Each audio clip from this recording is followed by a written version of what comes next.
भगवान कब माफ नहीं करते? भगवान की क्षमा का सिद्धांत विभिन्न धर्मों और विश्वास प्रणालियों में अत्यधिक महत्व रखता है, विशेषकर हिंदू धर्म में, जहां कर्म, धर्म और माफी के विषय गहरे जुड़े हुए हैं।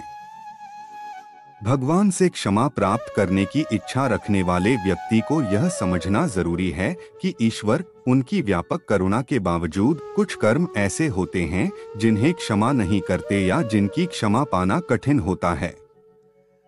यह समझने के लिए हमें कुछ प्रमुख सिद्धांतों पर विचार करना चाहिए।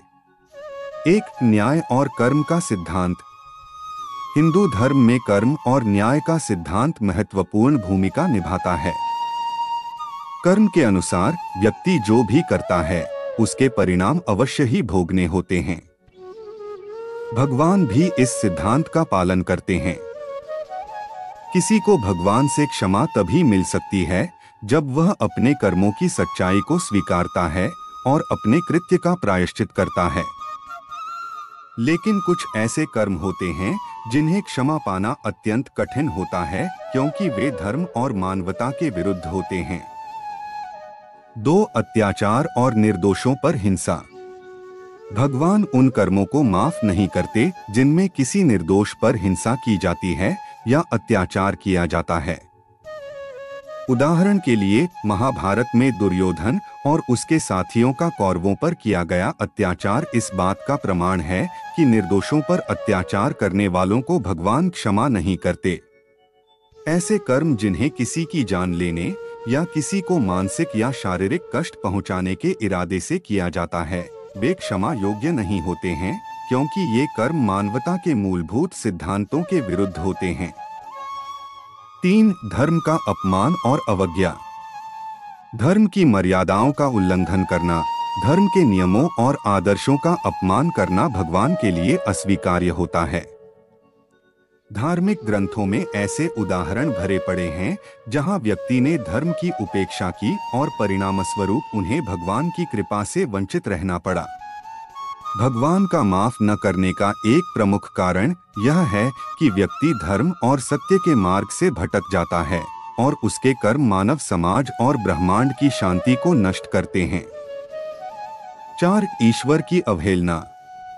ईश्वर की उपेक्षा, अवमानना और उन्हें चुनौती देना भी क्षमा योग्य नहीं माना जाता। उदाहरण के लिए, रावण ने भगवान राम का अपमान किया और उनकी पत्नी सीता का अपहरण किया। रावण को अपनी शक्तियों पर घमंड था और उसने भगवान को चुनौती दी। इस प्रकार के कर्मों से व्यक्ति भगवान की करुणा और दया से वंचित हो जाता है, क्योंकि यह कर्म अहंकार और असत्य के आधार पर किए जाते हैं। 5. झूठ, छल और विश्वासघात। झूठ बोलना, छल करना और विश्वासघात करना ऐसे कर्म हैं जो मानवता के प्रति अपराध हैं। भगवान कृष्ण ने महाभारत में स्पष्ट किया कि किसी का विश्वास तोड़ना और छल करना ऐसा अपराध है जिसे क्षमा प्राप्त करना अत्यंत कठिन होता है। यह न केवल व्यक्ति के चरित्र को नष्ट करता है, बल्कि समाज और रिश्तों को भी हानि पहुंचाता है। झूठ और छल से न केवल व्यक्ति स्वयं को नुकसान पहुंचाता है, बल्कि अन्य लोगों के जीवन को भी कठिनाइयों में डाल देता है। 6. माता पिता और गुरु का अनादर। हिंदू धर्म में माता पिता और गुरु का सम्मान सर्वोपरि माना गया है। भगवान भी उन कर्मों को माफ नहीं करते जिनमें व्यक्ति अपने माता पिता या गुरु का अनादर करता है। गुरु और माता पिता को जीवन का मार्गदर्शक माना जाता है और उनका अपमान करना भगवान का अपमान माना जाता है। उदाहरण के लिए, श्रवण कुमार के माता पिता का अनादर और उन पर अत्याचार करने वाले दशरथ को इसका दंड भोगना पड़ा। भगवान राम ने दशरथ को क्षमा नहीं किया क्योंकि उन्होंने अपने कर्मों का परिणाम भुगता। 7. अहंकार और घमंड। अहंकार और घमंड भगवान की दृष्टि में सबसे बड़े पाप माने जाते हैं। जिन लोगों में अत्यधिक अहंकार होता है, वे भगवान के प्रति विनम्रता और समर्पण को खो देते हैं। उदाहरण के लिए हिरण्यकश्यप का अपने आप को भगवान से ऊपर समझना और अपने पुत्र प्रहलाद को भगवान विष्णु की पूजा करने से रोकने का प्रयास भगवान द्वारा क्षमा योग्य नहीं माना गया। अहंकार मनुष्य को सत्य और धर्म से दूर कर देता है और भगवान का माफ न करना इस बात का प्रमाण है कि अहंकार मानव जीवन को नष्ट कर सकता है। 8. अज्ञान और अंधविश्वास। भगवान उन कर्मों को माफ नहीं करते जो अज्ञान और अंधविश्वास के कारण किए जाते हैं। धर्म और ईश्वर के प्रति अविश्वास और अज्ञान के कारण मनुष्य ऐसे कर्म कर सकता है जो उसे भगवान से दूर कर देते हैं। भगवान ने हमें ज्ञान प्राप्त करने का अवसर दिया है और अज्ञान के कारण अपने कर्तव्यों से भटकना भगवान के प्रति अपराध है। 9. सार्वजनिक अपमान और लज्जा। किसी को सार्वजनिक रूप से अपमानित करना, उसे लज्जित करना भी भगवान के लिए माफी योग्य नहीं होता है।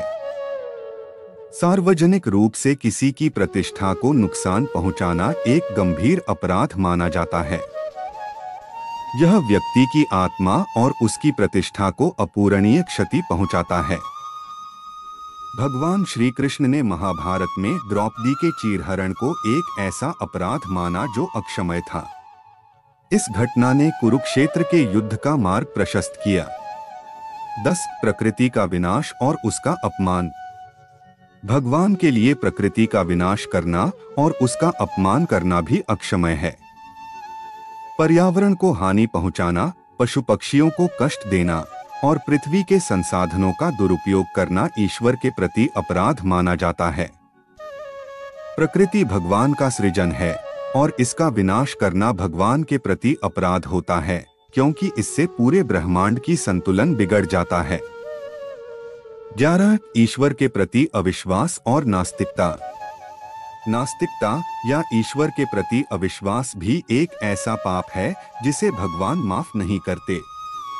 नास्तिकता का अर्थ यह नहीं है कि व्यक्ति धार्मिक नहीं है, बल्कि यह है कि वह ईश्वर की सत्ता को अस्वीकार करता है और उसके आदेशों का पालन नहीं करता। जब कोई व्यक्ति ईश्वर के अस्तित्व पर संदेह करता है या उसे अस्वीकार करता है, तो वह ईश्वर की दया और कृपा से वंचित हो जाता है। 12. पुनरावृत्ति और अपश्चाताप। भगवान की माफी प्राप्त करने का एक प्रमुख आधार यह है कि व्यक्ति को अपने कर्मों का पश्चाताप हो। यदि व्यक्ति बार बार वही पाप करता है और उसमें सुधार करने की कोई इच्छा नहीं होती, तो भगवान उसे क्षमा नहीं करते। भगवान तभी क्षमा करते हैं जब व्यक्ति अपने पापों का सच्चा प्रायश्चित करता है और उन्हें दोबारा न करने का संकल्प लेता है। बार बार वही पाप करना और प्रायश्चित न करना व्यक्ति को भगवान की माफी से दूर कर देता है। निष्कर्ष, भगवान की माफी उनकी करुणा और दया पर आधारित होती है, लेकिन यह भी आवश्यक है कि व्यक्ति अपने कर्मों का प्रायश्चित करे और सच्चाई के मार्ग पर लौटे। कुछ कर्म जैसे निर्दोषों पर अत्याचार, धर्म का अपमान, अहंकार और अज्ञान ऐसे होते हैं जिनके लिए भगवान माफी नहीं देते या जिनके लिए माफी प्राप्त करना कठिन होता है। भगवान की माफी प्राप्त करने के लिए व्यक्ति को अपने कर्मों का आत्मनिरीक्षण करना चाहिए, पश्चाताप करना चाहिए और सत्य और धर्म के मार्ग पर चलना चाहिए।